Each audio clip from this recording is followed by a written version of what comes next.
She's gone. This isn't a frat house, Dillon. We're civilized. Here, have some juice. Who's gone? Lulu is gone. She's gone. Oh, my God. We've got to go find her. Yeah, that's what I'm saying, Grandfather. You don't think she went out and found herself a clinic, do you? I don't know. She left in the middle of the night. I haven't seen her since. Well, she should have been in her bed. If she'd done that in the first place, we wouldn't be in this mess. Lulu. Are you okay? You didn't do anything foolish, did you? Where were you?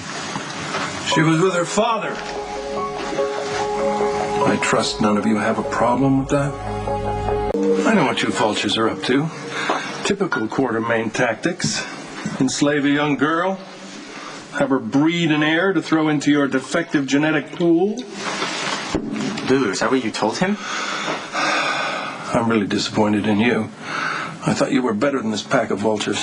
Oh, don't get uppity, Luke. It doesn't become you. Lou, you know I don't work like that.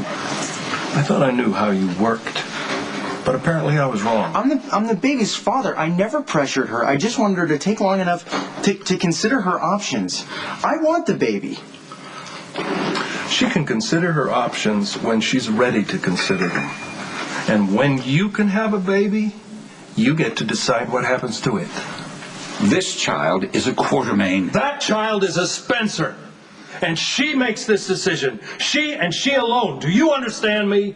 Yes, I understand your language. So how much will it take? What?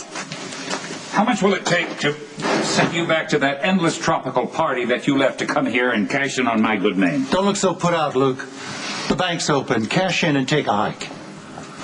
This is Rich, Dr. Quartermaine. You're about the only person in the world I can say this to.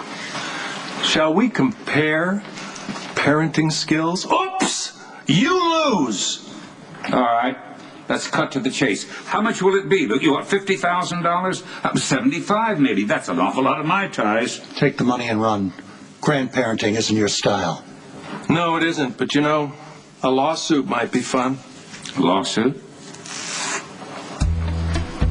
This, like so many things, Quartermaine, is defective. And that brings to mind the words that turn rubber into gold. Tort, class action suit, and my personal favorite, out-of-court settlement.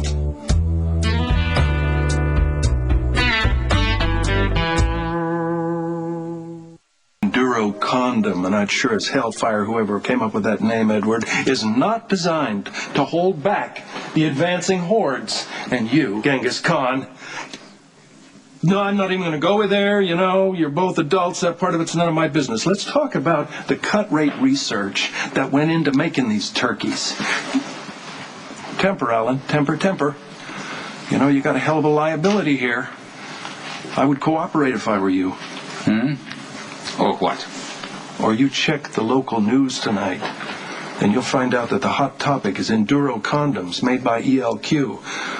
And unwanted pregnancies, and STDs, and HIV, and AIDS. You got a hell of a lawsuit coming your way, Pop. No, well, you sue all you want, but your daughter will not abort my great-grandchild. I haven't decided anything. Yes, but you're considering it. Which, the last time I checked, is her right. And I wouldn't be breaking the law, unlike some people in this room. She's right. Abortion is safe and legal, and I want it to stay that way. But I can't condone it as a method of birth control. Which wouldn't even be an issue if the method they had chosen had worked. Abortion wasn't meant for girls with Lulu's advantages. I am 18. I'm miserable. I have an unwanted pregnancy.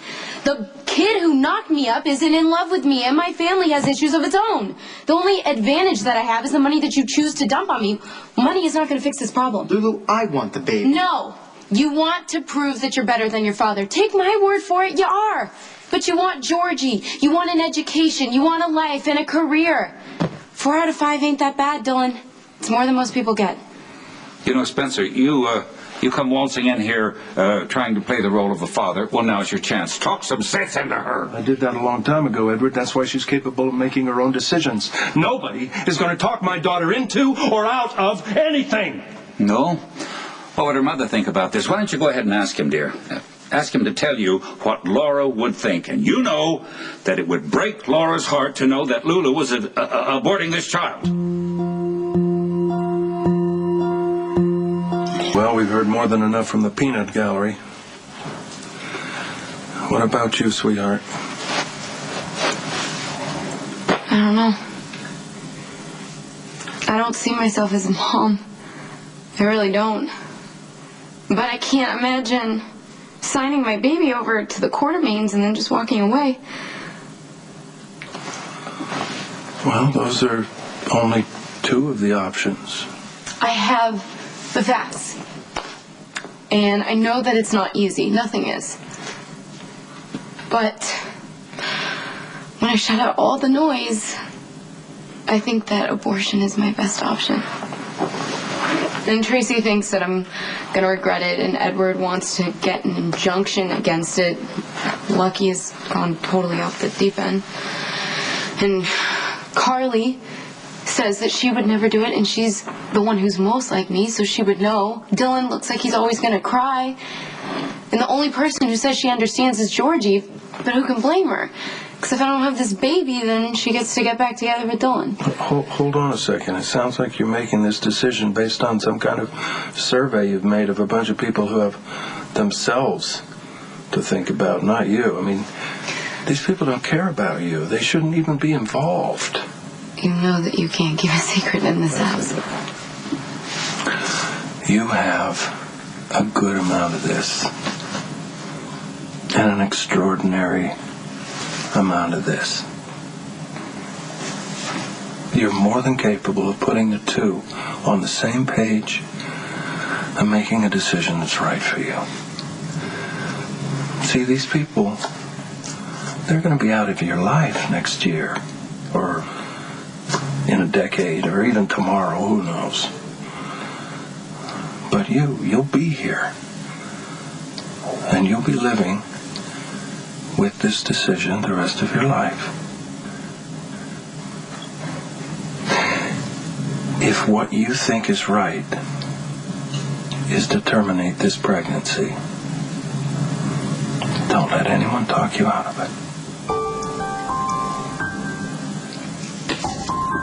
I don't know what I want. That's the problem. I just know that I don't want to have a baby that's not wanted. Like you did.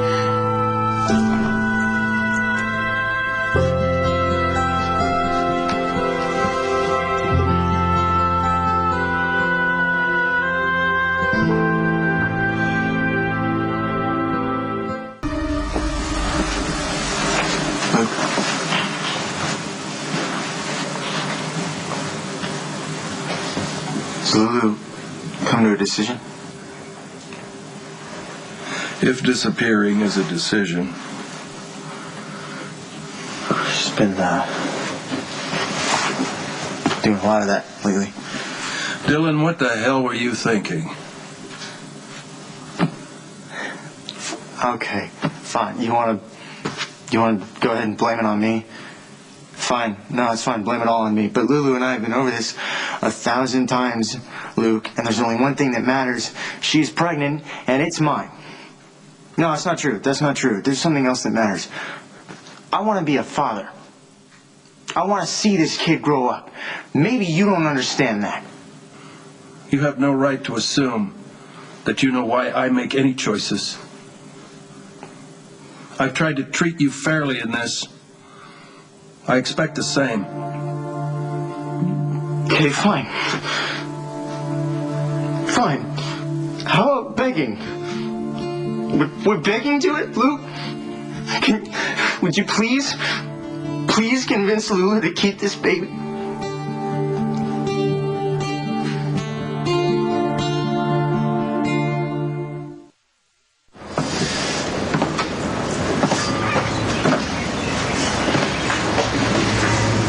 You're right, you know.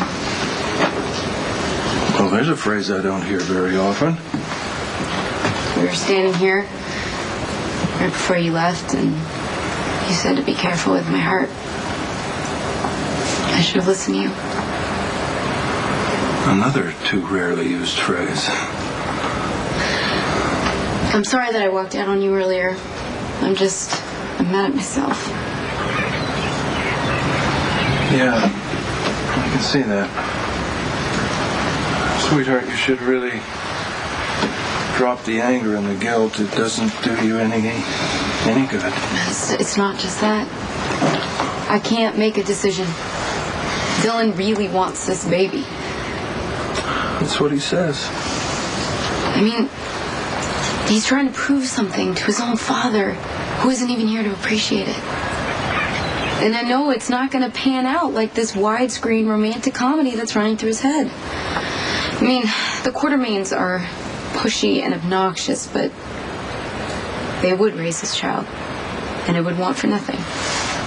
And that has to count for something. But I refuse to have a child growing up knowing that I never wanted it. And I'm absolutely certain that I'm not ready to be a mother. I may never be ready.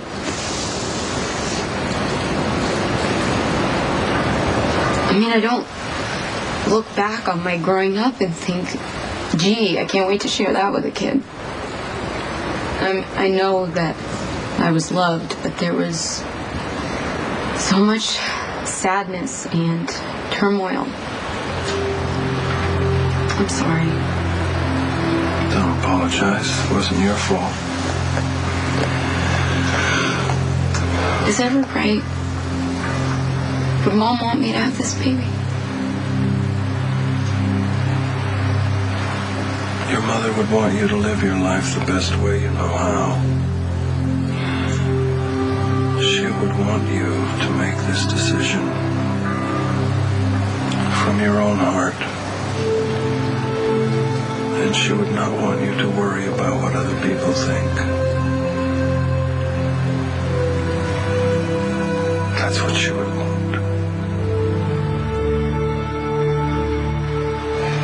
Life doesn't come with a user's manual. It's all about experience and instinct. When it came to family, I had plenty of instincts and very, very little experience. I mean, for Barbara Jean and me, our life was just trying to get through to the next day. It was ugly. It was brutal. But your mother's experience was totally different. She had a family, and she loved them, and they loved her. And you got caught in the car wreck between our experience and our love. Sometimes what you experience when you're young follows you the rest of your life. The monsters that chase me are ruthless.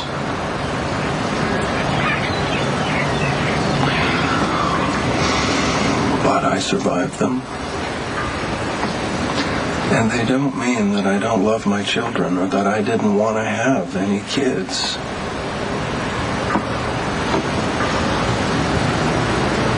Whatever happened in your youth, it didn't make you an emotional cripple. You're capable of making this decision. All you need is enough peace and quiet to listen to your heart. If you should decide to have this baby, then I'll do my damnedest to be a better grandfather than I was a father. And if you decide that it's better not to have the baby, I'll do whatever I can to help you. But this decision, it's not about the past. This is all about your future.